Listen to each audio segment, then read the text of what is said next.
peoples are clapping. Everyone else is just ecstatic to be here. Can you hear me okay in the back? Is it good? There we go. Yeah. Okay. Raise a hand. Who's all been to a show at Bar 1911 before? We have one table. The rest of you are noobs. This is initiation. Welcome to Bar 1911. This is a show that I thought it would be good to celebrate comedy in the basement of an old jail. Yeah, nothing funnier, right? Just heard a little something most of us can relate to. Do most people here drive? There's probably a few people drive, yeah? Gas is going up again.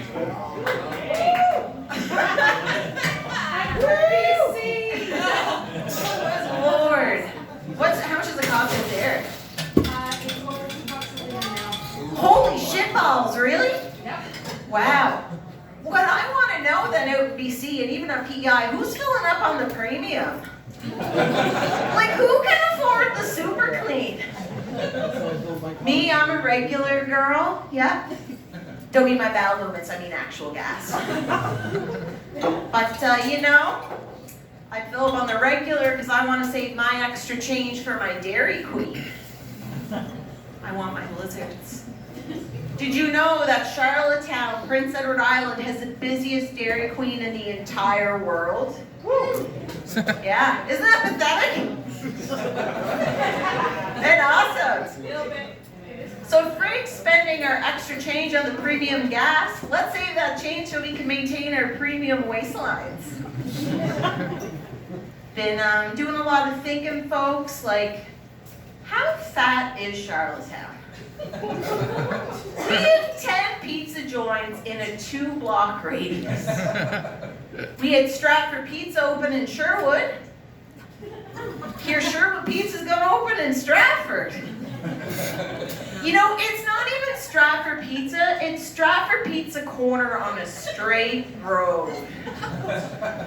That logic is about as straight as I am. It's Pride Month!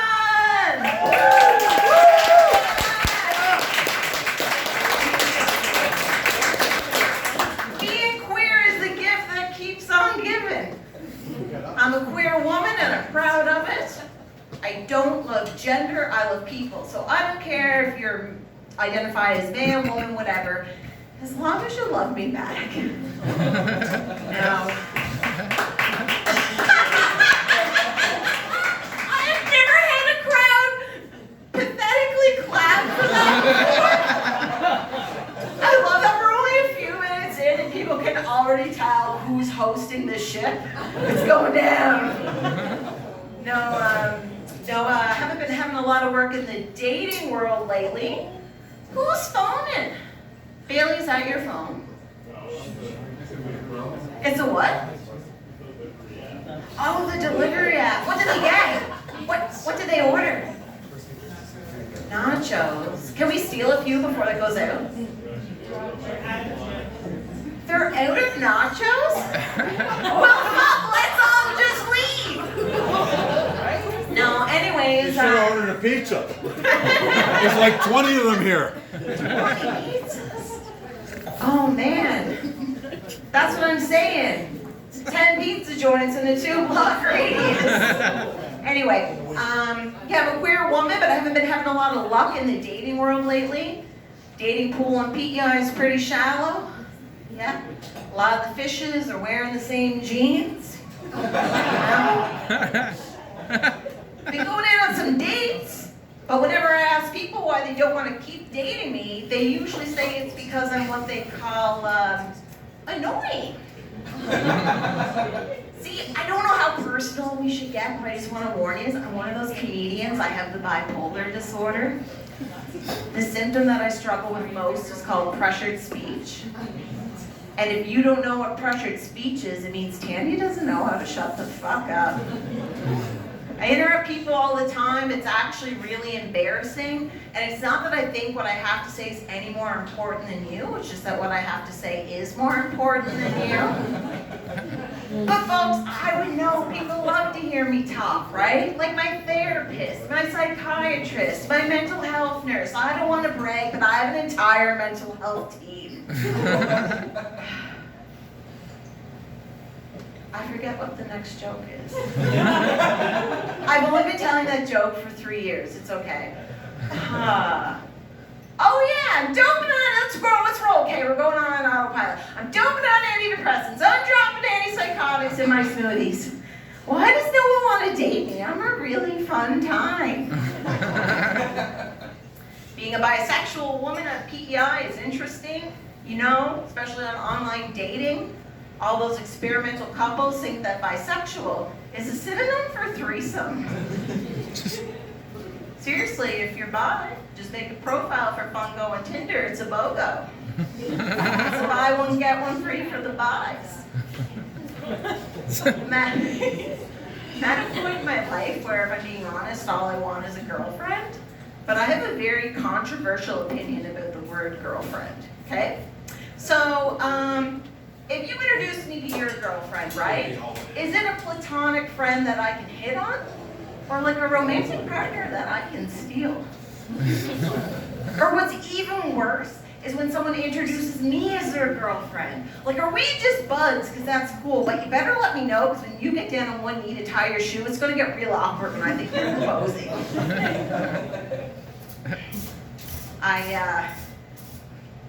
Been trying to write more, they say write what you know, and trying to write a lot more about what's been going on in my life lately.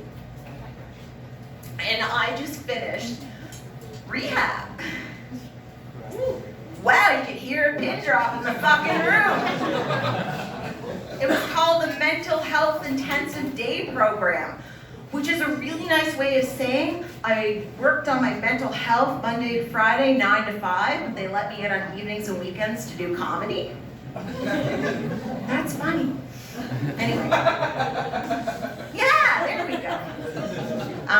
They taught us a lot about, gratitude and being thankful for things.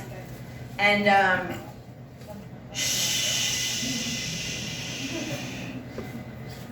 indoor voices. Quiet. Hi. I'm just being a dick. But yeah, so they tell us a lot about gratitude. So I've been keeping a gratitude journal. Yeah, it's become my joke book. There are always things to be thankful for though, right? Like I used to have this lovely emotional support dog. Her name was Lucy. She came with me everywhere. She died. That's not very supportive. Lucy, you had one job. Another pin drop. But I adopted a rabbit, and he's scared of everything. So I'm his emotional support animal. Now, folks, I adopted a rabbit because I wanted to make sure all my power cords are chewed. Yep. Specifically the internet cable. His name's Jack. Jack has an appetite for the internet. Doesn't he know that I'm a single, mentally ill woman? The internet is all I have. I need the CBC comment section. Do you folks know they've opened it on certain stories? So there's still some goodies there. They closed it for a while, but still there's some people going rogue on the random stories. But yeah, the Mental Health Intensive Day Program. They also taught us a lot about emotional regulation. And one of the things that I struggle with, I found out, is when someone doesn't like me. When someone doesn't like me, I just want to light myself on fire.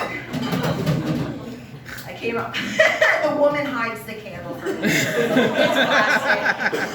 It's plastic. Oh yeah, you all know to light your candles whenever you want to drink during the show on your table. Yeah? If the servers don't see you, just start a fire. It'll be okay. But anyways, yeah, whenever someone doesn't like me, I want to light myself on fire, folks. I came up for a term for people like me. I call us like-hearts. We're people who experience severe emotional turmoil when someone doesn't like us back. And if there's anything that I've learned about being a like-heart, is that you don't ask the people who don't like you why they don't like you. Because they're only going to not like you more. I've been working on coping mechanisms with this, you know? So now when someone doesn't like me, instead of confronting them, I write a letter that I'll never send, you know?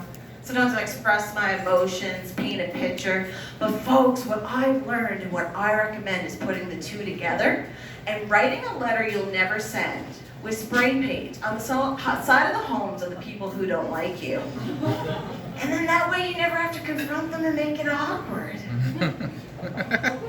It's important to respect boundaries. Okay, I lost you folks on the mental health stuff. It's okay, we're all gonna make it. It's okay. I only host this entire show, you're stuck with me. They did teach us a lot about mindfulness though, calming activities, and so I've been doing a lot of gardening.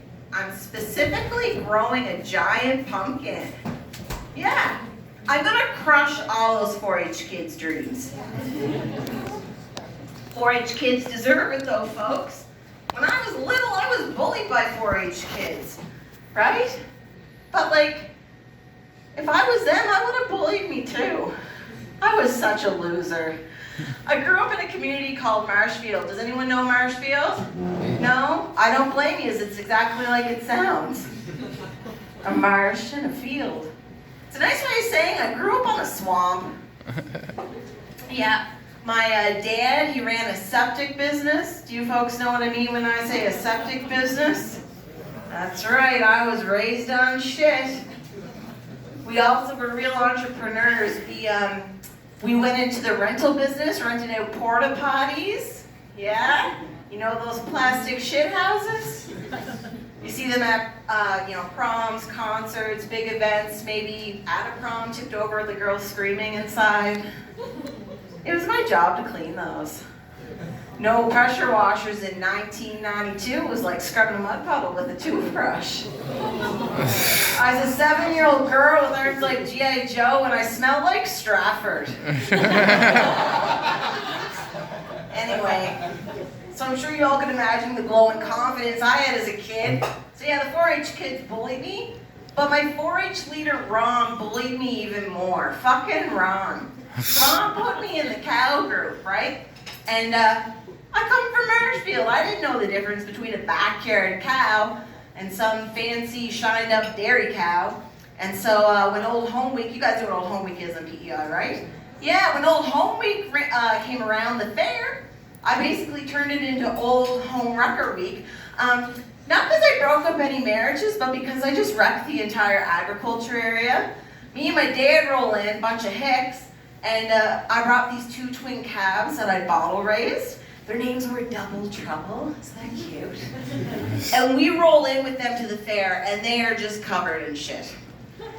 We didn't know the difference. The other people were pulling up with their dairy cows, their Cadillac cows.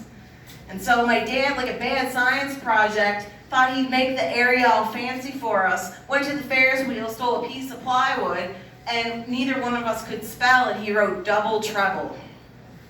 When Ron came around, fucking Ron, he was like, "Oh, are these musical cows?" And I was 10 years old, and I was like, "You're a dick." When it came time at 4-H to do our public speaking, I was assigned the animal donkey. So I wrote an entire speech about Ron and how much of a jackass he was to me. Okay, whatever, I'm still working on that joke. But anyways, it's time to start to get to the show. Are you folks